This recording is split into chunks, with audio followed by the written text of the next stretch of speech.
right, everyone. So today's episode is completely different. You're going to find out in just a second what I mean by that. But I have a question for you.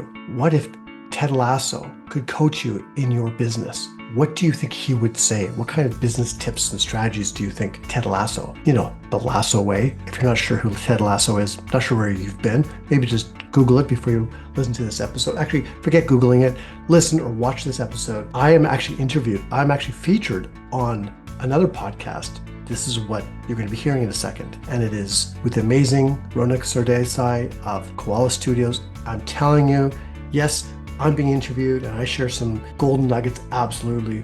But the interaction with Rounak is incredible. And I think you need to grab a big, the legal size pad of paper, because there's tons I'm going to be sharing with you today on business tips the Ted Lasso way. Enough about that. Grab the pad of paper, the big one, and enjoy this episode.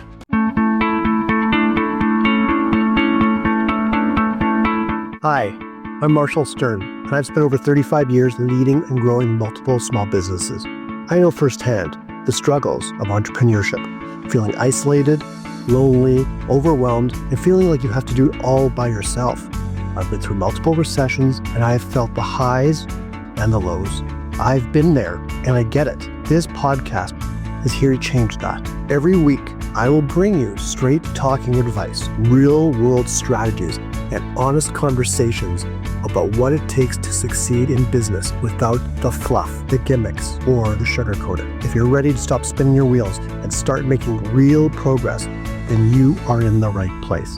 This is the Stern Truth.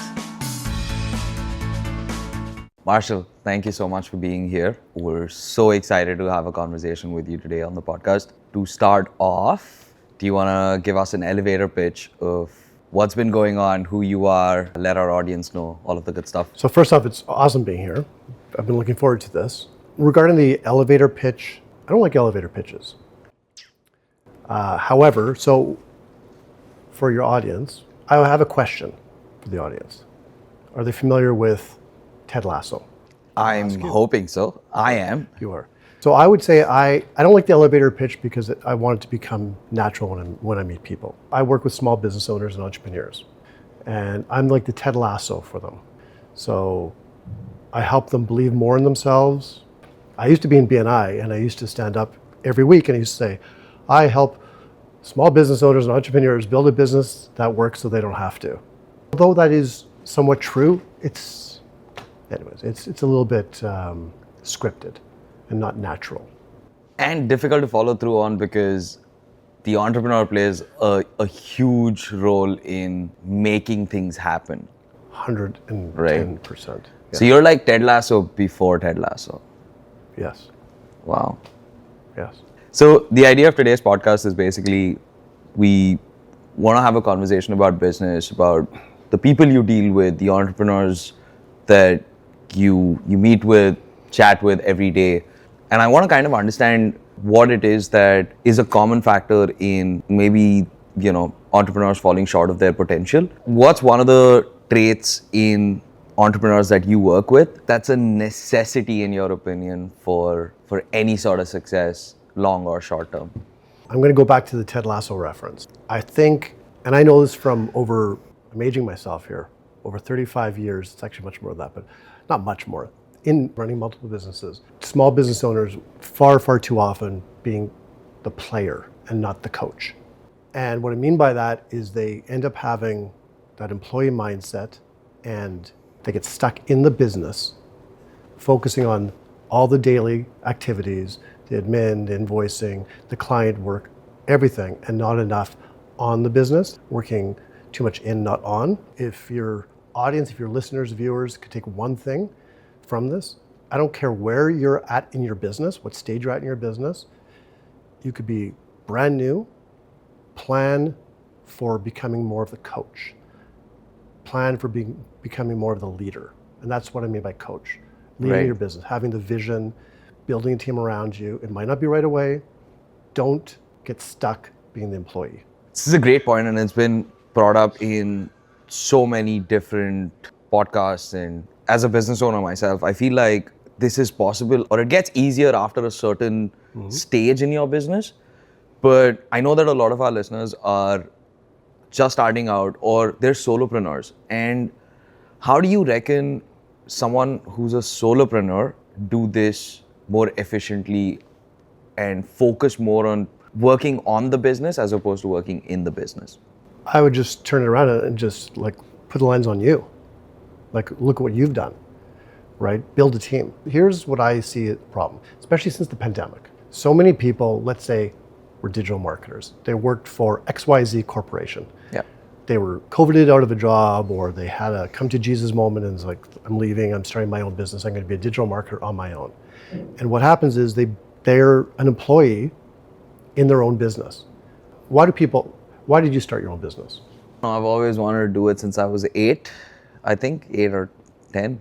I'm a huge fan of Monopoly. Why not work for someone else? I did work for quite a bit, and I don't know, it just seemed like the right path. Buying your time back or having the freedom to do things that you want to when you want to do them, I guess. And at least to a certain extent. Well, and that's the problem. A lot of people do that, and then they have less freedom. They're working for less money. Oh, absolutely. Right? And at the beginning, I get it. So if you're just starting out, just know that it's, as they say, it takes a village. So whether you don't have to have employees right away. You can just build your team of subcontractors. Just bring people into your inner circle. Right. Coaches, mentors, accountability partners, other entrepreneurs. Go to networking events that have other entrepreneurs that just want to support each other. Keep the eye on the bigger vision. If it's freedom is why you started, make sure that you never lose that. I'm all about the why and the what. Right. As you know, right? So really get clear of why you're doing your business and don't forget it. What are the top 3 reasons that other entrepreneurs have chosen to get into entrepreneurship? Well, first of all, okay, entrepreneurs. So there's difference. Not all small business owners or business owners are entrepreneurs. Not all entrepreneurs are business owners. Okay. Why don't we start with the definition of that? What is the difference? I think we all know what a small business owner is, or a business owner. You own a business. You could own and I'm not downplaying this. Sure. You could be a candle maker. Yeah. You're right. It could be a hobby, or it could be a real legitimate full-time business, and you're making all these candles and you're selling them.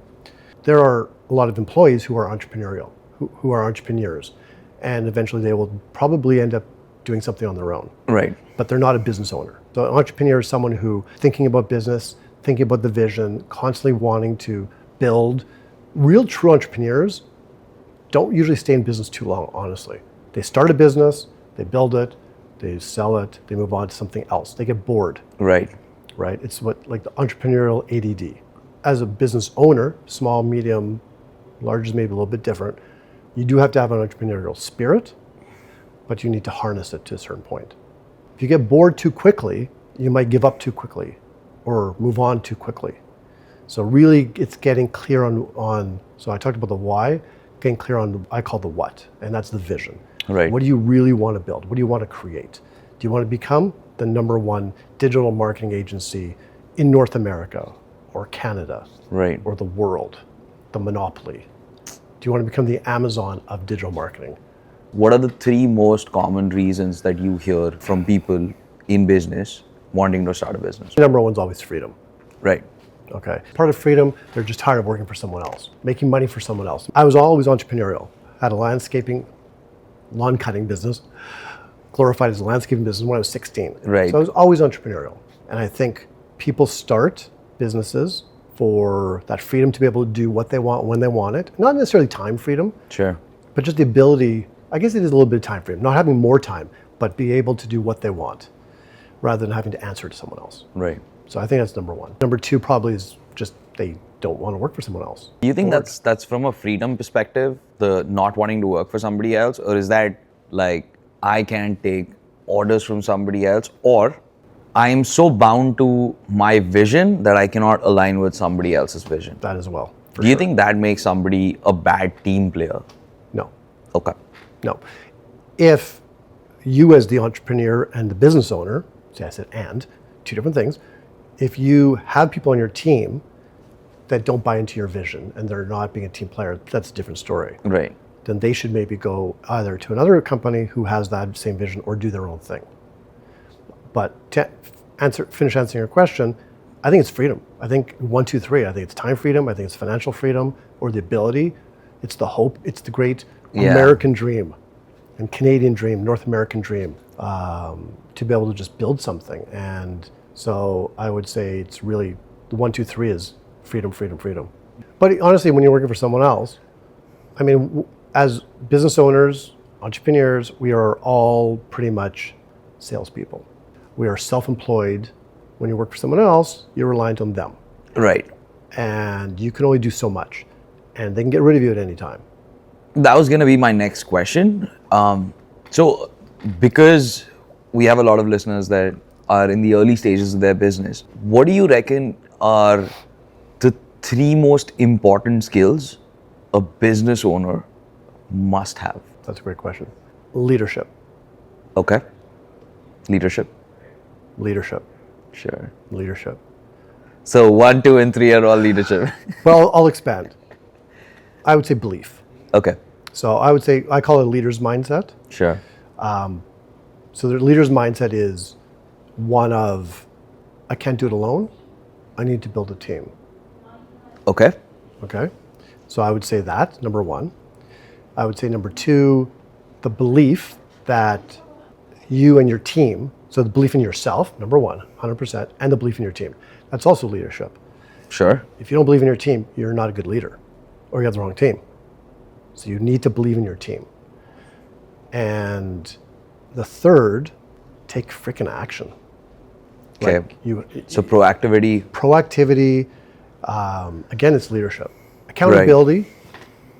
Okay, but that's all part of sort of leader's mindset. Sure. Taking accountability and not blaming the economy, not blaming the government, not blaming this, right? Very solid answer as well. Yeah.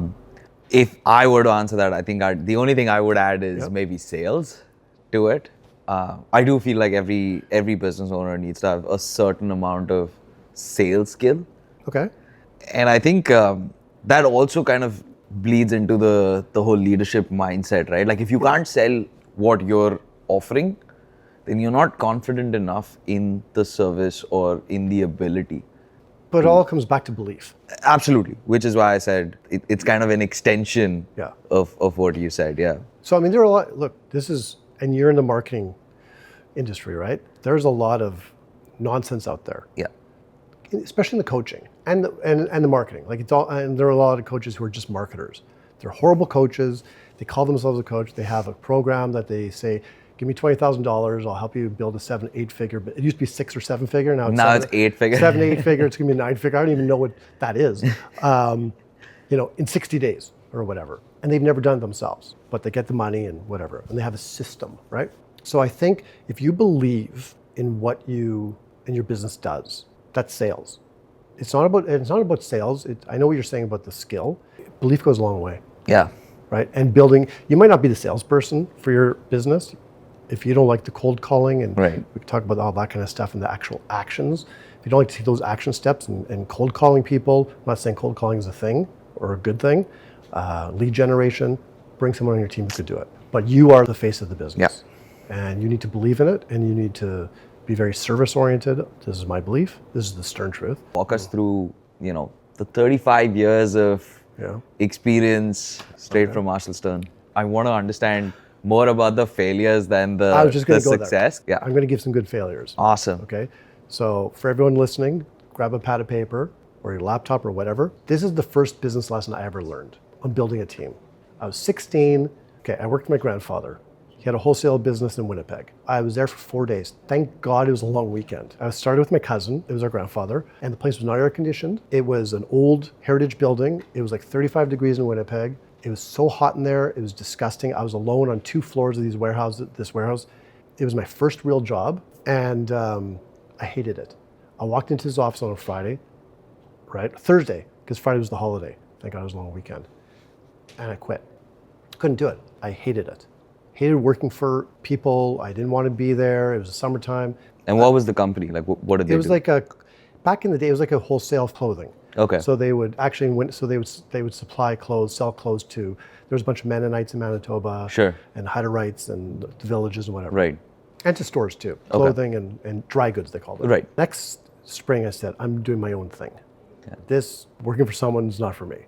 And I started a lawn cutting business. Okay, Blade Lawn Care. If we can't cut it, nobody can. That's pretty good. That is pretty good. That is pretty We can't good. cut it, nobody can. And it was myself. And I did it all summer. I had like 20 lawns or whatever I had. It was good. I enjoyed it. I made some good money. I was my boss. Freedom. The next year, I started. So I was 18, just turning 18 or just turned 18. I don't want to be doing this, but I have my clients. I had it all set up. I started to do it. I called up one of my friends. I said, David, you're not working right now. Do you want to come work for me? He said, sure. Gave him all my clients. I gave him a cut. I went out to the lake, to the cabin, and I enjoyed my summer while he ran the business. Nice. And I took less money, but I enjoyed my summer. Call me lazy, call me smart. I don't know. It's for your audience to... Working on the business, not in the business, right? Right. So that was that. That was a success for me. So I was able to enjoy my freedom. Less financial freedom, but more time freedom. So fast forward, went to university, went to college, all that kind of stuff. I started, this is a failure. Get ready. I decided in May. So I finished, this was BCIT, or I think it was, and I decided I'm going to start a t-shirt company for the summer. And it was environmental t-shirts, like cartoons with little, I still have each design. I spent $1,000, that was the minimum order, 250 shirts I ordered, okay? This is May, the spring. And they each had a different, one of them said, this is really gross actually. It was a cartoon, a caricature of a guy on a toilet, right? It was funny. And I said, why not recycle all waste? It was all environmentally friendly shirts, right? What year is this? I was ahead of my game, or ahead of the time. 1991. You're selling environmental merchandise in 1991, way before anybody else. I had an idea. Okay. This is the entrepreneurial part of me. I had an idea for, and I never did anything with it. I still think it's awesome. So if someone's out there, go do it. I'm not an engineer. It's not my thing. I had an idea of an add-on to a muffler. This was in 1991. This was 1990. I had an add-on to a muffler, just slide onto the muffler, and it would, maybe they have this in California, I don't know. Totally reduce all the emissions. Okay. Maybe they have that. It was just, you just buy it, you slide it on. Never did anything with it. Thought I would do this. So it was funny. It was a funny thing and about saving the environment. Right. Problem was, the failures. Number one, the shirts I had made, well, first of all, I did zero market research. And that came to realization quick. The shirts I made were 50-50, poly cotton. Poly cotton, sure. The men's small probably would have fit a toddler. Like they were really small. I sold one. I went around first to all the stores, all the retail stores on Robson Street here in Vancouver, and I got so many no's. And one lady was very nice and said, just so you know, you missed the buying season by like 6 months or whatever it was back then, 7 months. The buying season's in the winter for the spring.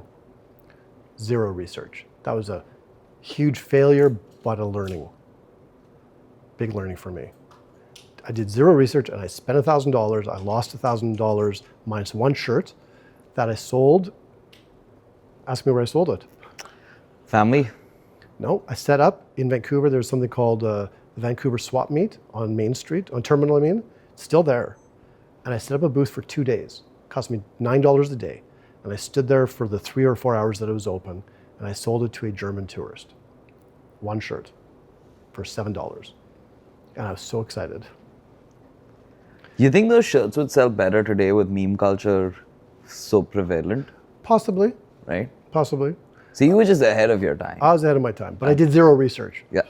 So if I had done it, if I knew done my research, I would have gotten 100% cotton. I would have gone waited. I would have done the following year. I would have knocked on doors in November or whatever the season was. I'm actually curious. So you started selling T-shirts that had an environmental message to it. Was the driving force anything to do with how you thought about the environment, where we were heading at the time, or was it just? This was me, a typical capitalistic, entrepreneurial. I'm being totally honest with you. No, I appreciate the honesty as well. No one was talking about the environment back then. Right. I mean, it was just sort of starting to get out. We weren't composting. California had their issues, so they had the emissions control and whatnot, but it wasn't a thing. Yeah. I honestly don't even remember where the idea came from, but I knew I didn't want to work for someone, so I did my own thing. Okay. Then I ended up working at a corporate job. I was in sales, did that for 3 years, 4 years, part-time through school, and then continued on. And that's when I just said, I'm done. I have to stop. I got to do my own thing. So the truth is, I went to school for advertising. Okay. You don't know this about me. I was a huge, back in the day, your listeners are probably too young, probably don't even know the show, 30-something. It was like the Mad Men of the 80s. I actually don't know it. Yeah. No, but it was all about, like Mad Men, it was all Sure. about advertising. It wasn't as, actually. Is it the same theme as Mad Men? Like, Yeah, but it was set in the 80s as Okay. opposed to set in the 60s, 50s, 60s. Sure, yeah. But it was an ad agency. okay. And I fell in love with it, and I wanted to be an ad guy. So I applied to all the ad agencies in 1991 when I graduated. No one would hire. We were in a recession. No one was hiring. So I stayed in this other job for a while, and then I decided. What were you selling? Lottery. I worked for BC Lottery Corporation. Oh, nice. So the Okay. head office, which used to be in Vancouver. It was a great organization, great company, loved it there, but I wasn't into climbing the corporate ladder. I tried and it just wasn't for me. So I left and I started my own sign and graphics company. I thought it was kind of related to advertising, so on and so forth. Sure. But here's another lesson I learned. And this is actually taught by my first employee. It was probably the third or fourth day. I opened up, had everything there, zero clients. I pounded the pavement. I used my father-in-law. He went around and handed out flyers. Yellow Pages was the whole thing. It's the only way people knew you was like print advertising. And the Yellow Pages hadn't come out yet. So started getting some clients and started to make one of the signs. And my employee, Max, said to me, "What are you doing?" I said, I'm making the sign. He goes, no. This is what he taught me. No. And he'd been in the industry for 25 years. And I'll never forget it. He said, "You boss, me worker. Me build signs." He just talked in like short language, right? Sure. Short. Me build signs, you sell. You sell signs, me build. You sell, me build. And that was the last time I was at that table building a sign. Wow, early lesson, eh? Early lesson. Yeah. How old were you when you started the sign business? So that was 1994. That's the year I'm born, by the way. I think you know this about me. Great, yeah. thanks. Yeah, great. Appreciate that. Yeah. So 1994. So I was how old? 27. 27. Okay, that's awesome. Yeah, 27 was about the same. Yeah. Yeah, I was about the same age when I started Yeah. the business as well. But there were many mistakes I made there too. Okay. And I'll just make a couple quick ones. But you have to learn, and you have to make mistakes to learn from the mistakes in some cases. But I will give one piece of advice. I'm going to probably give a lot more, but one for sure. And I'm not an accountant or bookkeeper. I was fired. I did my books for the first year, and my accountant fired me. He says, "We're getting you a bookkeeper." Don't be ignorant about the numbers. Yeah. It's more comfortable in the moment to be ignorant about the numbers and just, it'll be okay. But if you think that way, it will not be okay. I can guarantee it. Yeah. If you're ignorant about the numbers, if you don't think about cash flow, you don't think about if you have staff, payroll or rent or paying your vendors or whatever, if you just think it'll be okay. Don't judge your business by your bank account, ever. Yeah. That's actually, that's a very solid way to put it. I feel like there's two types of ignorances when it comes to finances or your books. One kind is where the business owner just does not make entries into the books, or you don't have updated books. Yes. Just because you're so anxious about looking at it, or I don't know, or you don't have the time, or whatever the excuses are, right? And the other kind is, and I'm guilty of doing this from time to time, you find vanity KPIs to sort of look at your books and go like, yeah, this isn't so great, but I'm doing really good here. Or yeah, my cash flow isn't great, but at least I'm making profits at the end. Whereas I feel like someone professionally managing and keeping up on your books is a great way to ensure that both of these things don't really happen, because it's important for your business to have a good picture of, where you are financially today, as well as where you're going to be in 30 days or 6 months or a year from now. Yeah, very solid point. But here's the thing. It depends on how serious you are. If you want to build a business, 'cause there's a lot of people out there and it's totally fine. If you just want to have a part-time business, if you have a job and this is sort of a side hustle, or you have kids and you're just doing this as a side hustle or something, which is totally fine. That's cool. Love it. One of my clients actually, in one of my podcast episodes, referred to, she wants to become a mature business owner. And I love that. If you want to be a mature business owner, a serious business owner, build a serious business, you cannot ignore the numbers. Yeah. And so you need to surround yourself with people who can help you with that. And trust me, I know this from my own experience. You look at bank accounts like, oh, I have $10,000 in my bank account, or I have $10,000 in my line of credit available. I'm okay. What you forgot, I'm okay for payroll, let's say. What you forgot is here in Canada, even in the US, I have taxes remittance that's coming out on a certain date. I have payroll remittance coming out on a certain date. Yeah. And then all of a sudden, holy crap, it's out, and you look at your bank account and you can't make payroll. Because sometimes with payroll, if you don't make payroll, it's not good. Employees don't like that. But what's worse, honestly, is when you don't pay your taxes, you are not only penalized, like it's not good for your credit.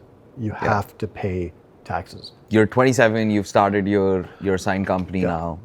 How long does it take you to actually start to enjoy the business as such? And by that I mean, it can be different for different people, right? Like enjoyment for my first positive feeling from the business was landing my first client. That was one major milestone for me. And then I think at the end of our first financial year, we had like a revenue mark of, I believe, 60,000 Canadian dollars. At the time when I started my business, I was making about $70,000 at a corporate job, and I equaled that amount in revenue at my business. So that was a big deal for me. How's the journey over the first 5 years or so? I remember the first month I did 10,000. Okay. And at the time, 10,000 was a lot. So I got the systems, which I never used. I hardly used them. This is the entrepreneur in me. I always was pushing against what I was told to do. Right. The systems that they put in place. 10,000 was a lot for a new location. And that was so when I did that and I knew what my break-even point was and if I could do that consistently, that was the first one. Landing jobs, just big projects. Like we used to have the Molson Indy here in Vancouver. Yes. So I didn't do all of it, but I did one small part of it, which was massive for me. It was like 3 months of work. I had my production, up until I sold, which was 2 years ago, he was with me for 26 years. Wow. One of my production guys, designers, was with me for 17 years. Another person for 15 years. I don't know if I'm sort of going on a side of this, but these are all the highlights. Just building a team. It was a serious business. My graphic designer, my lead guy, during the Olympics, like 2010, leading up to it, for the month leading up to it, slept at the shop because he lived in Abbotsford and my office was in Yaletown. He had a little cot, a little bed, and he would sleep at the shop. And he'd do the little fake shower with his deodorant or whatever. Not for a month straight. He'd go home on the weekends. But like seriously, many days during the week, instead of the commute, he would just sleep there because we were so busy. He got so much overtime. We needed it. Yeah. But it was exciting. It was an exciting time. Landing those big jobs was awesome. When you first hired these team members back in 95, 96, whenever you first did you actually know that they would stick around for 17 years, 25 years? No. Like, I wasn't. Like, what was the mentality going into that hiring process? Okay, we're being honest. I had a 5-year plan. Right. That was my 5-year plan for this business. I was going to start it, build it, sell it, do something else. Okay. I was there for 29 years. So no, I didn't think that they were going to be with me for that. I didn't think I was going to be with me there for that long. Okay.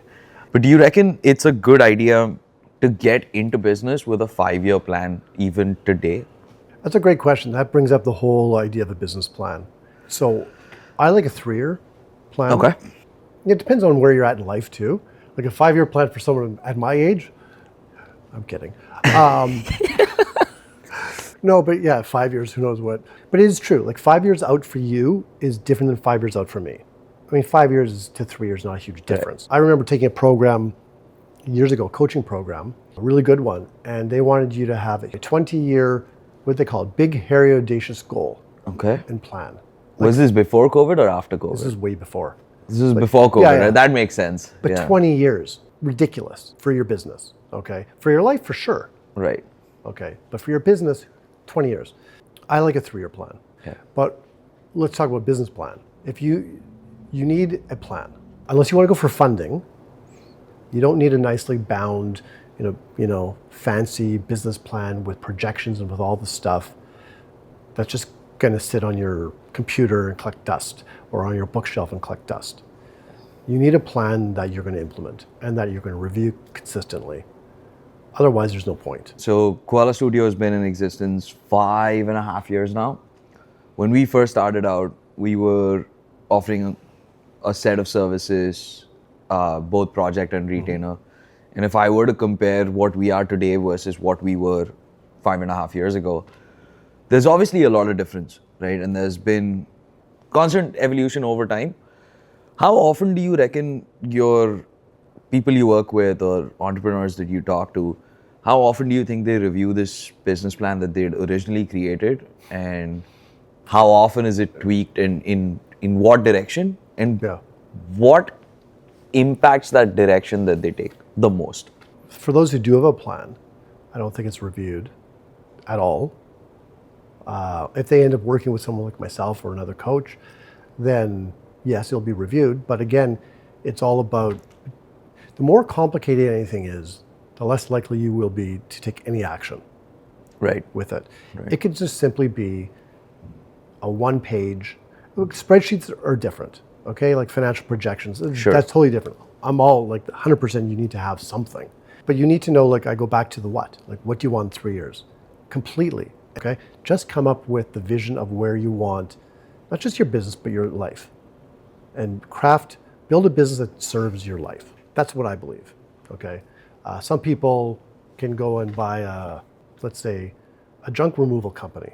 It's not a sexy industry. They just want to become the biggest junk removal company in North America or in the world. Okay, that's great. And if you read his book, WTF, great book, it's all about him building a team. Yes. And he couldn't do it alone. Nowhere close to where close. Yeah, he wouldn't be anywhere close without it. It's all about the team. Yeah. But it's about the vision and bringing people on your team who buy into your vision. Business plan, whatever it is, it's always, if it's 5 years or 3 years, in 1 year, you should revisit it more frequently, but in 1 year, it's now out, you move it out another year. So it's always that 3 years. You always have to be navigating, and that's leadership. Always be prepared. We know things happen, and things will happen sometimes that we're not expecting. The more you can expect and predict, the better, but no one would have predicted the pandemic. Quick story, if I may. Of course. It doesn't have to be your passion, but be passionate about what you do. So I was bored in my business. 2008, 2009, yes, everything down south went south. The crash of 2008 didn't really affect us in Canada that much. In my business, I didn't see it that much. I started to see it after the Olympics, right? Because we had sort of a false sense of security here in British Columbia, at least, with the Olympics. So once February 12th, 2010 happened, which was the opening ceremonies, that was it. Like we were at our peak, and then it was like quiet, so quiet. Yeah. Not just here, but like everywhere. Once the Olympics were over, everyone, for a while it was really quiet. And the economy started to suffer. We started to feel the 2008. Anyways, so after a few years, I'll make it short. After a few years, I thought, I need to pivot, navigate, change my sign company.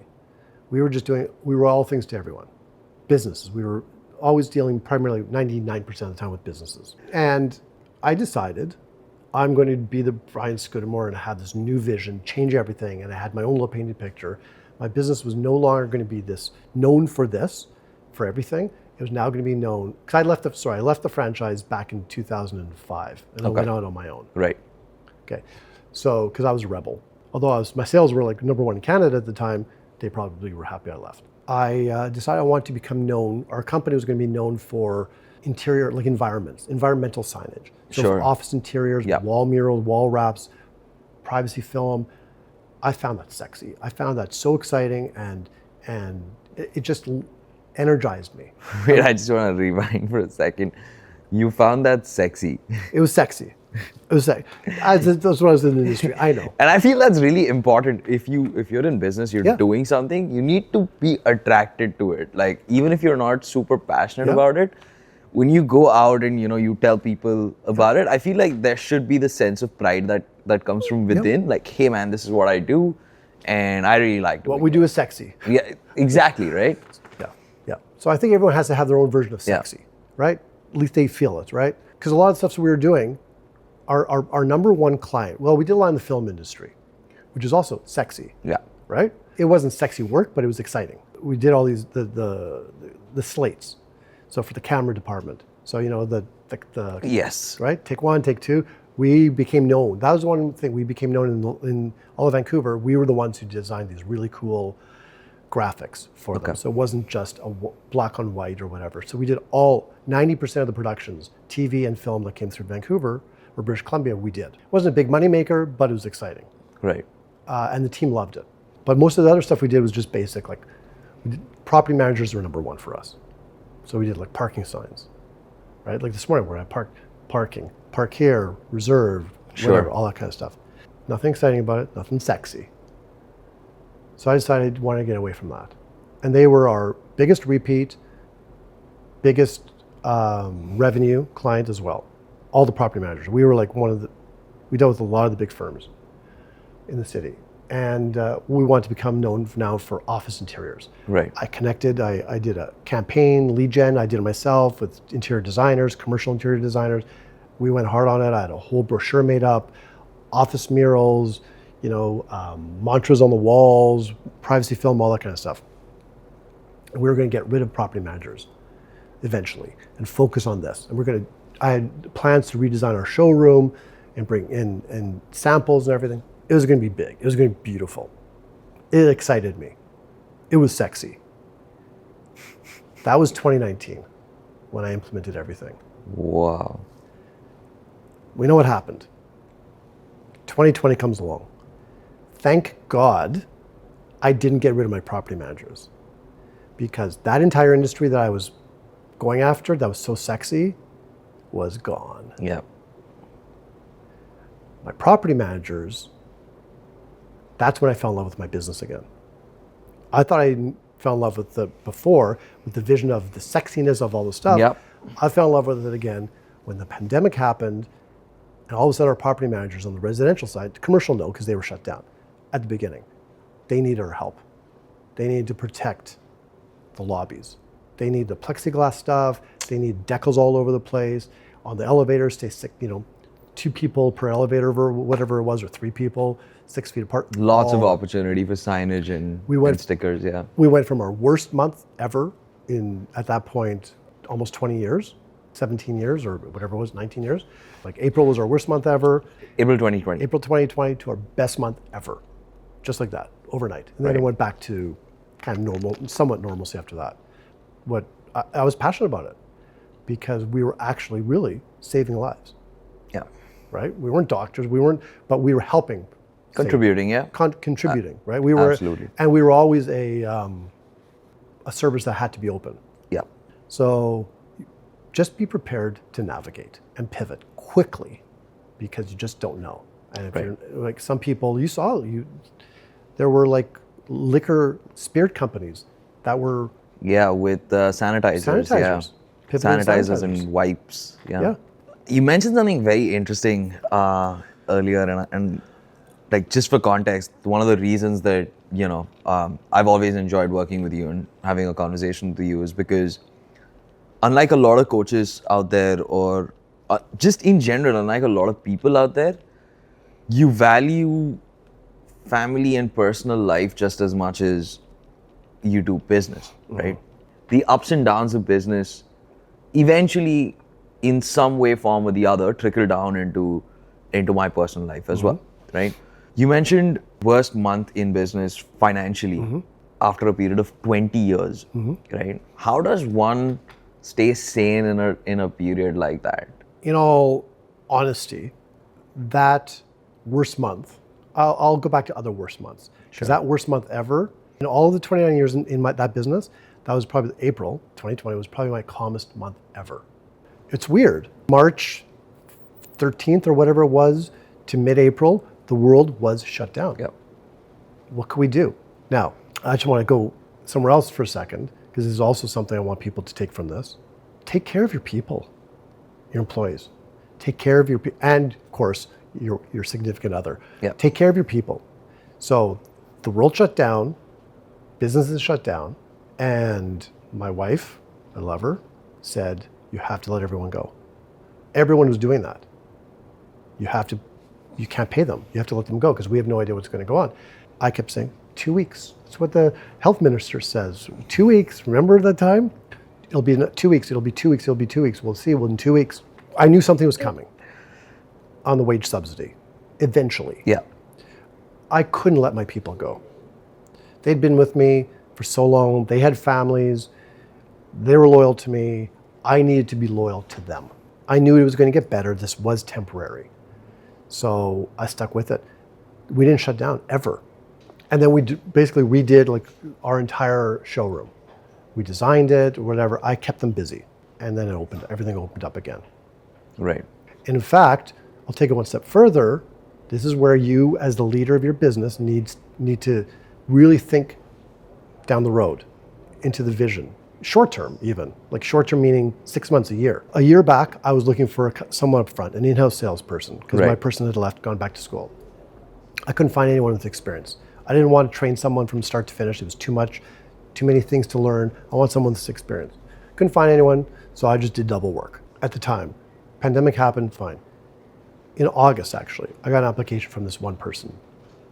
She had experience. She was laid off because of COVID. Just like a lot of companies, I brought her in for an interview and I hired her. I didn't need her at the time. Sales were probably 50% of what they normally were, but I knew things were going to turn around. Yeah. So I took a leap of faith. Let's be real.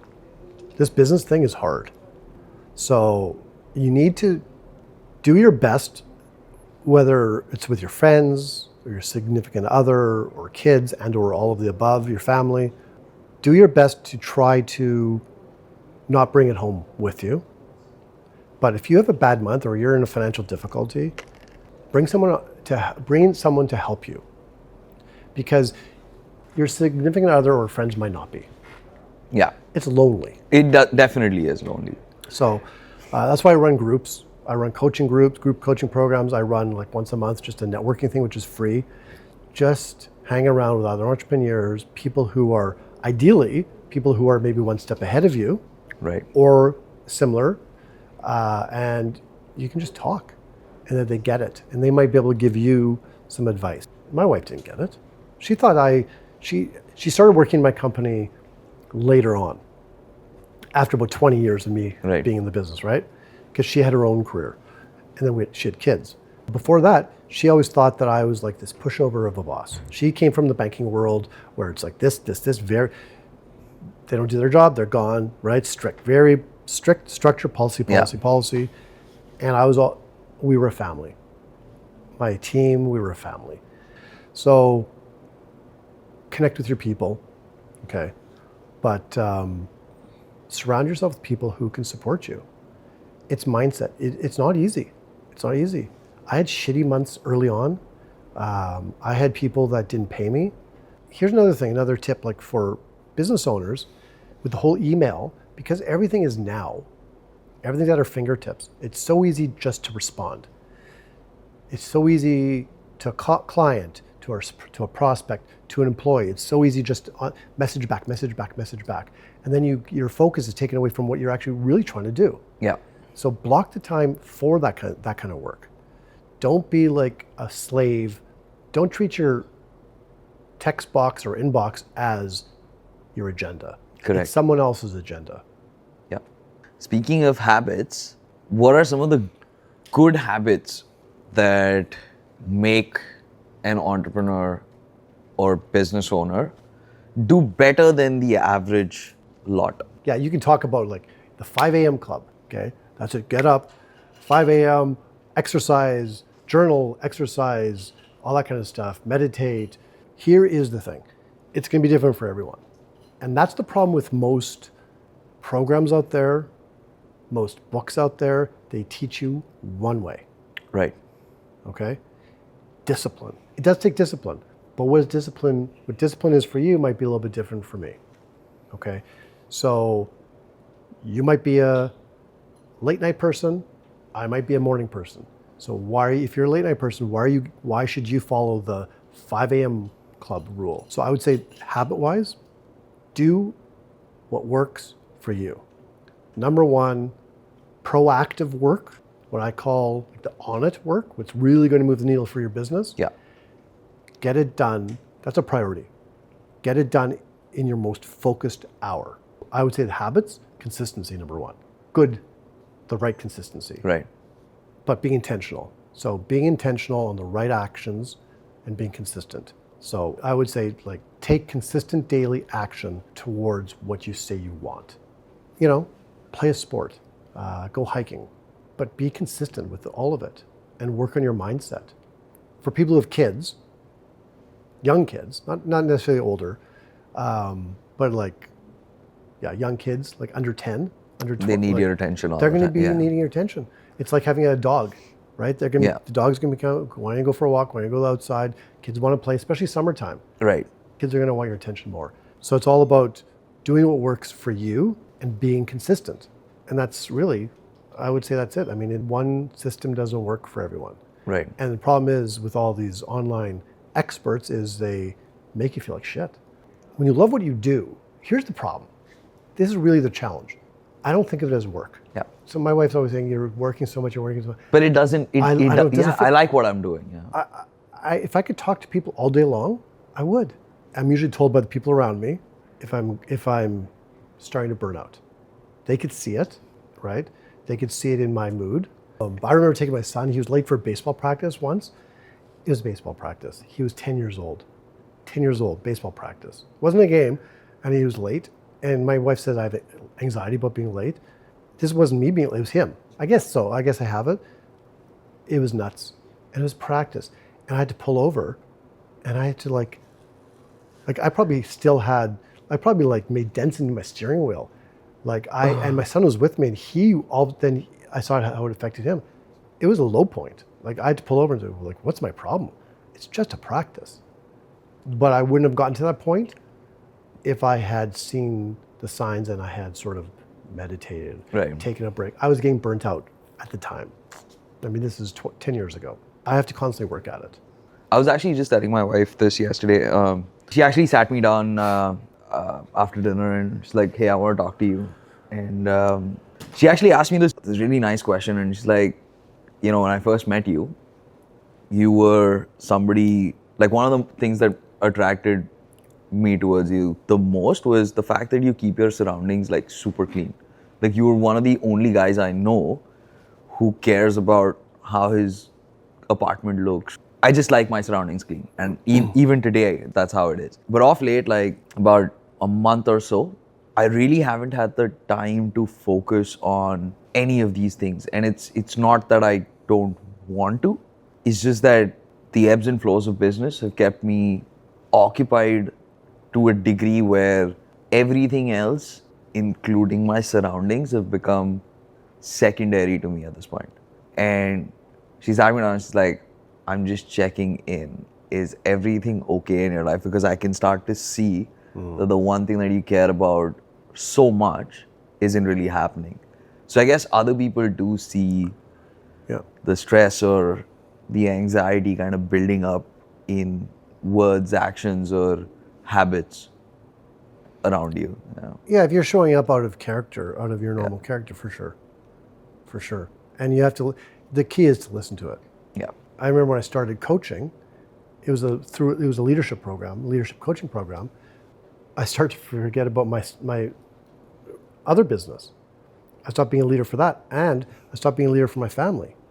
I was so involved in what I was doing. I loved it so much that I remember several occasions my wife said to me, I remember back in the day, you call yourself a leadership coach, and yet you don't seem to be leading this family. Yeah. In some form, she mentioned that. And I said, what are you talking about? I don't know what you're talking about, because you're stuck in your thing, right? And then after a while, it's okay, I started to see it, but I didn't want to listen at the time. Because love is blind. So I fell in love with this other thing. I was having an affair with my leadership coaching business, and I forgot what was really important, because that was the new thing. That was the shiny object. there's so many coaches out there, right? Like on the internet. I don't know if I can name them, but sure. Dan Locke's one of them. Yeah. How do you compare to someone like a Dan Locke, and how are you different, and why would someone choose to work with you as opposed to working with someone who's like pitching a 7 to 8 figure system as such? Yeah, there's lots. Dan Locke, there's Grant Cardone, 10x Your Business, right? Tony Robbins, Andy Elliott. they're all there, right? There's millions, there's like thousands, hundreds of thousands of coaches. What I would say is, first of all, you're not going to work with them. That's the first thing. You're not working with them. It was a 30-day program. So about 10 years ago, 8 years ago, because coaches, if you're going to coach, you have to have a coach. Right. Right? Not all the time, but you need a coach. So I hired a Tony Robbins coach. They gave me someone. She was nice. I let her go after 6 months. Yep. Because it was Tony Robbins in a disguise. And I needed someone who I could relate to and who could relate to me. And it was always like, well, Tony says this, Tony says that, Tony says this, Tony says that. You need to buy his program, this, whatever. It was very scripted. And every session just opened up with, she would ask me how I'm doing. I'm saying, fine. I'd ask her how she was doing. And she was like, every time she would say, I am super duper fantastic. And one day I just got so fed up. I said, really? She goes, what do you mean? What? And I said, are you really super duper fantastic? And she didn't know what to say. Probably completely change all of our businesses and ourselves, himself, if you can afford to have Tony Robbins as a coach. But we can't. Not all of us can. I meet my clients where they're at. Everyone's different. Everyone has different challenges. If I'm not a fit for someone and they might not be a fit for me. It has to go both ways.